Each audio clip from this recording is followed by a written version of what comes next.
पार्ले जी 25 सालों से अपने इस प्रोडक्ट का दाम उसने बढ़ाया ही नहीं है। क्या ये कंपनी चैरिटी कर रही है? क्वेश्चन ये है मेरा। तो कमा कैसे रही है? क्या ये कंपनी 13,000 करोड़ तक या फिर मैं बोल सकता हूँ 90 साल से ज्यादा तक सस्टेन कर रही है just because of marketing? Parle G का ये पैकेट आपने देखा ही रहेगा, हर घर में ये पैकेट है।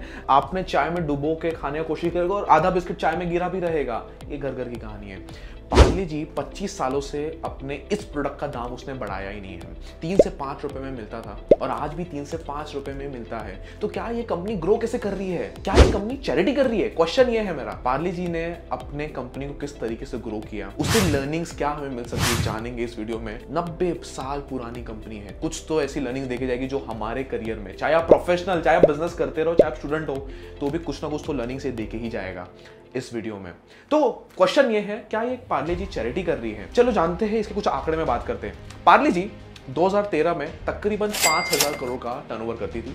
2017-18 में जैसे ये कंपनी आई तब इन्होंने छलांग मारी, 7-8 हजार करोड़ तक लेके गए। 2021 में जो इनका डेटा बताता है, तकरीबन इन्होंने 13,000 करोड़ का टर्नओवर किया है। पैसा ही पैसा होगा। तो ये बात तो बड़ा क्लियर है कि चैरिटी तो नहीं कर रही है, तो कमा कैसे रही है? अच्छा, पार्ले जी के मार्केटिंग के बारे में बात करें तो मार्केटिंग में इनकी बड़ी दमदार है। चाहे आज के डेट की वो मार्केटिंग हो, जैसे कि रोको मत वो वाली ऐड हो गई, आप लोगों ने, सभी लोग ने देखी रहेगी। इन्होंने बड़ी स्मार्ट ना बच्चों को टारगेट करते हैं। बच्चे, जी फॉर जीनियस, आपके बच्चे भी जीनियस हो जाएंगे। बच्चों को बहुत ही इन्होंने अपने एड में दिखाने का ट्राई किया है। पुराने जमाने में शक्तिमान बड़ा चलते थे, इनके एड्स में हर जगह देखो जहां पे शक्तिमान शक्तिमान, बिस्किट खाओ शक्तिमान बन जाओ, स्वाद भी दमदार, टेस्ट भी दमदार, और खाने के बाद आप भी दमदार शक्तिमान बन जाओगे। तो हमेशा इनको इतना पता था कि यार मार्केटिंग ऐसा करो जहां पे हम बच्चे के दिमाग में घुस जाए। चाहे वो जिंगल, बड़ा ही फेमस जिंगल था 90s के जमाने का, बरसों से चाहत अपनी यही है जी, अपनी भी साथ भरे शक्ति भरे बरसों से पार्ले जी। सो इनका एंगल बड़ा सही था मार्केटिंग का। तो अगेन क्वेश्चन ये है, क्या ये कंपनी 13,000 करोड़ तक या फिर मैं बोल सकता हूँ 90 साल से ज्यादा तक सस्टेन कर रही है जस्ट बिकॉज ऑफ मार्केटिंग? अगर हम सिर्फ पेट्रोल प्राइस की बात करें, जो कि बड़ा फेमस है, सबकी ये भी घर घर की कहानी है, पेट्रोल प्राइस लास्ट 25 सालों में 80 से 90% बढ़ा है। तो पार्ले जी अपना प्राइस बढ़ा क्यों नहीं रहा है? अगर नहीं बढ़ा रहा है तो फिर भी ग्रो कैसे कर पा रहा है? निर्मला कुमार, जो प्रोफेसर लंदन बिजनेस स्कूल की, उन्होंने कहा था कि पार्ले जी बड़ा ही स्मार्ट स्ट्रेटेजी यूज करता है। इन्होंने कोई प्राइस नहीं बढ़ाई अपनी पैकेट की, बट क्वांटिटी घटा दिया, क्वालिटी नहीं, क्वांटिटी इन्होंने घटा दिया। अच्छा, एक समय ऐसा आ गया कि पार्ले जी ने सोचा कि अब क्यों ना हम इसकी प्राइस थोड़ी बढ़ाया जाए, क्योंकि मंदी आ रही थी, प्राइसेस बढ़ते जा रहे थे जो इनके रॉ मटेरियल्स के थे। तो इन्होंने सोचा कि थोड़ा प्राइस बढ़ा के एक अच्छा मुनाफा किया जा सकता है। तो इन्होंने क्या किया, 10 पैसे पार्ले जी के प्राइस में बढ़ा दिए। अब उससे क्या हुआ, उससे उनकी सेल्स ना कि धुआंधार नीचे गिरी, बल्कि लोग सड़कों पे आ गए, प्रोटेस्ट करने आ गए। भाई प्राइस कम करो, वापस प्राइस कम करो। सेल्स भी गया, लोग प्रोटेस्ट भी करने आए, इनको बैक टू पवेलियन, इनको अपना प्राइस वापस से अपना कम करना पड़ा। तो पार्ले जी को ये समझ में आ गया था कि प्राइस को ना हम बढ़ा सकते हैं, ना कि कुछ कर सकते हैं, क्योंकि इससे इनकी कंपनी को बहुत बड़ा इंपैक्ट कर सकता है। तो जो निर्मला कुमार ने कहा वो कैसे सच है? पार्ले जी ने क्वांटिटी कम कहाँ की? क्योंकि आप तो हमेशा से ये पैकेट की साइज उतनी दिखते रहे, आपको तो कभी कुछ इसका समझ में आ नहीं रहेगा। बट अगर हम डिटेल में बात करें तो पार्ले जी 100 ग्राम से 92.5 ग्राम्स में 2008 में आ चुका था। 2009 में इन्होंने सेम अपने बिस्किट की जो ग्राम्स थी उसको और कम किया, 88 ग्राम्स पे आ गए। आज हम 2022 में है, 2022 में, और 2020 में ये पैकेट में देख पा रहा हूँ 55 ग्राम्स पे लेके आ गए। तो और यहाँ पे 10% एक्स्ट्रा भी दिया। अगेन ये एक इनका अच्छा एक मार्केटिंग एंगल है कि छाप देते हैं बड़े अच्छे। अच्छा, इन्होंने इतने स्ट्रेटेजिकली और स्मार्टली ग्राम को कम करते गए बट प्राइस को नहीं बढ़ाया। और वहीं पे निर्मला कुमार ने उसी अपने वाक्य को कंटिन्यू करते हुए ये भी बोला था कि इंडिया में सबसे ज़्यादा इंपॉर्टेंट वेट नहीं है, प्राइस है। ये प्राइस सबके दिमाग में घुस जाता है। अच्छा, कंटिन्यूसली स्ट्रेटेजिकली वेट कम करने के बावजूद पार्ले जी ग्लूकोज के सेगमेंट में आज भी इंडिया में 70% मार्केट शेयर होल्ड करता है। दूसरे मैरीगोल्ड, प्रिया गोल्ड, सनफीस्ट आज भी 30% में बड़े बड़े प्लेयर्स एक साइड में है और पार्ले जी एक साइड में है। गजब बेइज्जती है। देखो पार्ले जी का एक चीज बड़ा सिंपल मानना था कि अपने ऑपरेशन कॉस्ट को, जो बैक एंड कॉस्ट होती है, उसको इतना कम कर दो कि सारा प्रॉफिट उसमें ही लाई कर दिए। और मैं हमेशा से ये कहता हूँ कि हमेशा profit is not in selling, it is in buying. हम सबको क्या लगता है प्रॉफिट जितना आगे माल बेच दो, फटाफट बेच दो, उतना हमें प्रॉफिट होता है, बट एक्चुअल प्रॉफिट होता है बाइंग में, जब आप खरीदते हो माल। एक स्टडी कहती है कि पार्ले जी 115 टन का प्रोडक्शन करती है, मतलब तकरीबन 1,15,000 किलो का प्रोडक्शन करती है ये, जिसमें मात्र 1% का इनका वेस्टेज होता है, जो कि बहुत ही अच्छा नंबर है। नॉर्मल प्रोडक्शन है 5-6% का वेस्टेज होना नॉर्मल है। तो इन्होंने अपना वहां पे कॉस्ट बहुत ही कंट्रोल किया। सो जैसे ही इन्होंने अपना प्रोडक्शन का क्वालिटी और वहां पे कॉस्ट कंट्रोल किया, दूसरा चैलेंज तो हमेशा आता है एफएमसीजी प्रोडक्ट्स में उनको डिस्ट्रीब्यूट करना। इनका एक चीज मानना था कि हमारे जितने मैन्युफैक्चरिंग यूनिट्स होंगे ना, वो सिटीज के बीच में होंगे, सिटीज के आसपास होंगे, ना कि सिटीज से दूर होंगे। तो इनका जो भी टॉप मैन्युफैक्चरिंग यूनिट था, जहां भी मुंबई, कर्नाटका, चेन्नई में, बाकी अन्य शहरों में, इन्होंने अपना क्या क्या सिटी के माध्यम में रखा था, बीच में कहीं आसपास ही रखा था, ताकि इनका ट्रांसपोर्टेशन कॉस्ट बड़ा कम आए और जल्द से जल्द ये डिस्ट्रीब्यूटर्स तक अपने पहुंच पाए। देखो इनका ये कहना है कि ये ड्राइवर प्रोडक्ट है पार्ले जी, बट मेरा मानना है पार्ले जी ड्राइवर प्रोडक्ट नहीं, इनका वायरल प्रोडक्ट है।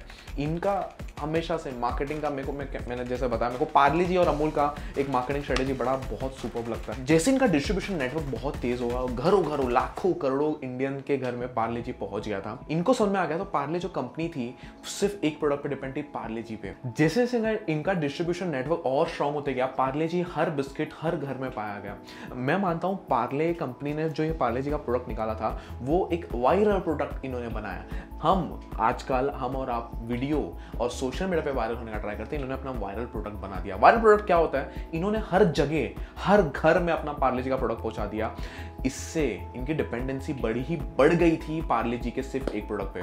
अब उसको स्मार्टली केटर करने के लिए पार्ले कंपनी ने क्या किया, अलग अलग और टाइप्स के बिस्किट्स और ये सब रेंजेस में गए। Hide and Seek, Monaco, Krack Jack, ये सारे पार्ले के ब्रांड्स है। इन्होंने क्या किया, वाइड रेंजेस ऑफ बिस्किट्स निकाल दिए। देखो क्या होता है, एक ब्रांड जब इतना फेस हो चुका था, उसका प्राइस उन्होंने घटाया नहीं। हाइड एंड सीक का प्राइस 1-2 बार बीच में ऊपर गया था, बट किसी के ध्यान में ही नहीं आया। जो बड़ा एक प्रॉफिट था, बाकी सारे बिस्किट्स में भी आना चालू हो गया था, बिकॉज जब दुकानदार के पास कोई पार्ले जी लेने जाता है, पार्ले का एक हाइड एंड सीक बिस्किट भी आया है, वो दुकानदार वो भी दे देता था। तो इस तरीके से, क्योंकि इनका एक प्रोडक्ट ऑलरेडी घर तक पहुंच चुका था, बाकी सारे बिस्किट्स भी इनके लिए बेचना, इनके लिए डिस्ट्रीब्यूट करना बड़ा ही ईजी हो चुका था। तो वो भी इन्होंने बेनिफिट आया। उसके बाद इन्होंने पार्ले रस्क लाया। उनको समझ में आया कि क्या पता तब तक कोई और अन्य बिस्किट्स मार्केट शेयर होल्ड कर ले, तो इन्होंने बिस्किट से अलावा फिर टोस्ट के सेगमेंट में चले गए। इन्होंने ये भी सोचा कि क्या अगर चाय कॉफी लोग पीना बंद कर दें इंडिया में, जो कि नेक्स्ट टू इम्पॉसिबल है, बट क्योंकि फ्यूचरिस्टिक सोचते थे, तो इन्होंने उसके बाद बाकी प्रोडक्ट्स में, जैसे दाल हो गया, तुअर दाल हो गए, मूंग दाल हो गए, उस टाइप के सेगमेंट में भी आ गए। और हमारे सबके चहीते चॉकलेट्स जैसे मेलोडी हो गया, पॉपकिंस हो गया, कच्चा मैंगो जिसको हम मैंगो बाइट बोलते हैं, इनसे भी इनके प्रॉफिट्स काफी अच्छे से डिस्ट्रीब्यूट होना चालू हो गई। तो यहाँ से एक लर्निंग ये थे कि इनकी डिपेंडेंसी जो एक प्रोडक्ट पे थी, वो हर जगह डिस्ट्रीब्यूट हो गई और एक प्रोडक्ट से इनकी डिपेंडेंसी हट गई। और एक लास्ट पार्ले जी के पैकेजिंग के बारे में बात करूं, जो इनके कॉस्ट को बहुत ही अच्छे से कंट्रोल करने में हेल्प किया है। पैकेजिंग इन्होंने हमेशा से बड़ा ही सिंपल रखा है, कोई तामझाम नहीं, कोई बड़ा डिजाइन का नहीं। इन्हों का अगर आप इनका फैमिली पैक भी लो ना, तो पार्ले जी का जब आप खोलोगे तो उसमें से प्लास्टिक का एक छोटा सा रैपर कर दिया रहेगा। तो इन्होंने पैकेजिंग में बड़ा सिंपल, मिनिमलिस्टिक, जितना जरूरत रहे उतना ही रखा था, ताकि उसको स्केल कर पाए, और उसमें भी उनकी कॉस्ट बहुत अच्छे से बची है। पार्ले जी की इस जर्नी से हमें ये सीखने को जरूर मिलता है कि क्यों ना हम ऐसे एक वायरल प्रोडक्ट्स बनाया जाए जो वैल्यू ऑफ मनी रहे, जिसका क्वालिटी इतना बेस्ट हो और कम दाम में हो, ताकि हम घर घर तक अपना प्रोडक्ट्स पहुंचा पाए। हमने भी आयरा में ऐसे किया है, हमने छोटे कोर्सेज ऐसे बनाए बहुत ही सस्ते में, 400-500 रुपए में, ताकि वो घर घर तक हम पहुंचा पाए जिनको जरूरत हो। डिपेंडेंसी, पार्ले जी ने एक चीज बहुत अच्छी की कि एक प्रोडक्ट पे हमेशा डिपेंड नहीं होना चाहिए। कोई भी एक चीज पे, आप लाइफ में भी कोई भी एक चीज पे आप डिपेंडेंट नहीं रह सकते किसी पे भी। अगर कोई भी एक पर्सन या कोई एक प्रोडक्ट में, बिजनेस की बात करें, या कोई भी एक चीज पे आप डिपेंडेंट रहो, तो सारा चीजें उस पे ही डिपेंडेंट हो जाती है, जो आगे जाके आपको ही नुकसान पहुंचा सकता है। तो इन्होंने कैसे वाइड रेंजेस अब डाल दिए, अलग अलग सेगमेंट्स में चले गए, दाल तक चले गए, टोस्ट में आ गए। तो इसी तरीके से हम वाइड रेंज ऑफ प्रोडक्ट या डिपेंडेंसी खत्म करने के लिए क्या कर सकते हो, वो आप जरूर अपने लिए सोच सकते हो।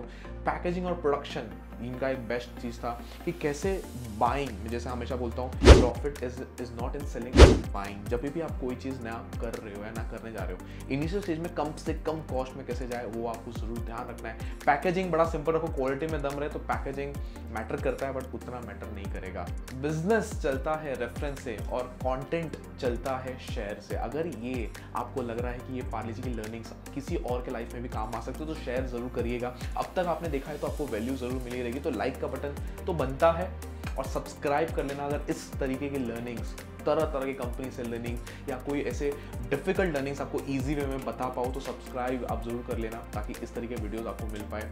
शेयर करना भूलिएगा मत। मिलते हैं अगले वीडियो।